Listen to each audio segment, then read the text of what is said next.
میں لڑکیاں بھی آج کل چرس الحمدللہ پینا شروع کر دیا انہوں نے. یہ اللہ کا بڑا فضل ہے.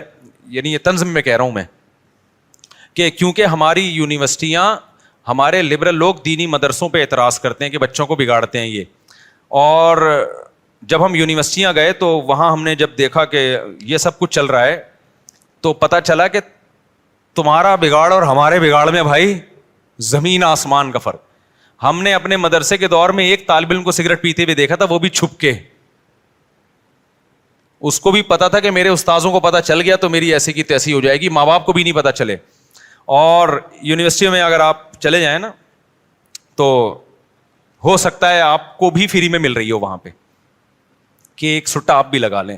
اللہ بچائے, یہ بہت برا ماحول ہے لیکن جا رہے. جب مذہب آپ کی سوسائٹی سے نکلے گا تو ایجوکیشن ہی آپ کی تباہی بربادی کا ذریعہ بن جائے گی. خیر, ہم چل رہے تھے قربانی پہ, پتہ نہیں یہ کہاں سے آ گیا. ہم آپ نے گچی پکڑ کے رکھی جی.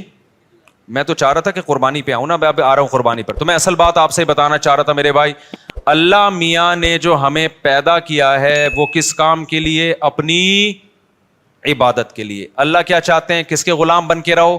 اللہ کے. ہاں میں یہ کہہ رہا تھا اگر آپ اللہ کی غلامی نہیں کریں گے تو کلچر کے غلام بننا پڑے گا, خاندان کا غلام بننا پڑے گا, بڑی بڑی عالمی طاقتوں کا غلام بننا پڑے گا آپ کو. تو آزاد دنیا میں کوئی بھی نہیں ہے.